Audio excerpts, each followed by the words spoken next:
ایک حدیث میرا دل کرتا ہے آپ کو یاد ہو جائے، مستدرک للحاکم میں حدیث ہے۔ حضرت انس بن مالک رضی اللہ تعالیٰ عنہ فرماتے ہیں ایک بھائی حضور کی بارگاہ میں بیٹھا رہتا تھا، نکما نہیں تھا، شارحین حدیث کہتے ہیں کہ کسی مجبوری سے وہ کام نہیں کر پاتا تھا، یا کرتا تھا تو کام آگے نہیں چل پاتا تھا، ذہنی صلاحیت ہی شاید زیادہ نہیں تھی۔ یہ حدیث مشکات میں بھی موجود ہے، مستدرک للحاکم میں بھی موجود ہے۔ حضرت انس بن مالک رضی اللہ تعالیٰ عنہ فرماتے ہیں وہ حضور کی بارگاہ ناز میں بیٹھا رہتا تھا، اس کے بھائی نے آ کے شکایت کی، یا رسول اللہ صلی اللہ تعالیٰ علیہ وسلم، یہ کوئی کام ہی نہیں کرتا، کوئی محنت نہیں کرتا، کوئی جدوجہد نہیں کرتا، آگے نہیں بڑھتا، مجھے اس کی ضروریات کی کفالت کرنی پڑتی ہے، مجھے جدوجہد کرنی پڑتی ہے، مجھے اس کے معاملات کا خیال رکھنا پڑتا ہے، آپ اسے سمجھائیں۔ حضور نے بہت سارے لوگوں کو سمجھایا جو کام نہیں کرتے تھے۔ ہمیں سیاستہ میں وہ حدیث بھی ملتی ہے جس بندے کو نبی پاک صلی اللہ علیہ وسلم کہا تھا کہ تیرے پاس جو بھی گھر میں ہے لا، تو وہ پیالہ اور کمبل لائے تھے، حضور نے بیچ کے کہا تھا جا کلاڑا خرید کے لا اور لکڑیاں کاٹ کے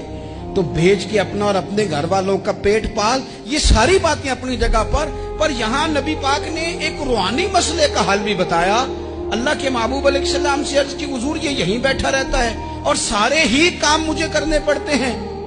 حضور نے نظر مبارک اٹھا کے بھائی کی جانب دیکھا جو بھائی کا شکوہ کر رہا تھا، تو قریب محبوب فرمانے لگے ہو سکتا ہے یہ جملے میرے محبوب کے، ان کو کہیں لکھنا، ان کی مٹھاس دیکھو، ان کا حسن دیکھو، اور بھائیوں کی محبت کے بیج جو رسول پاک پیوند لگا رہے ہیں اور جوڑ رہے ہیں، اور جس انداز میں بھائی کو بھائی سے ملا رہے ہیں، اس لہجے کے حسن کی مٹھاس کو بھی ذرا چکھ کے دیکھو۔ حضور فرمانے لگے ہو سکتا ہے رب تمہیں جو رزق دے رہا ہے وہ اسی بھائی کی وجہ سے دے رہا ہے۔ بھائی بھائیاں دے ویری ہوندے تے بھائی ہی بھائیاں دیاں باواں، او بھائی ہو سکتا ہے اس کی وجہ سے تجھے مل رہا ہو، اس کی وجہ سے۔ وہ دروازے نہ بند کریں جن دروازوں کی برکت سے روزی آتی ہے، کبھی بھی وہ کام نہ کریں جن کاموں کی اگر آپ کو کل تک برکت تھی، کل تک کام ٹھیک چل رہا تھا، کل تک نظام بہتر تھا، اور آج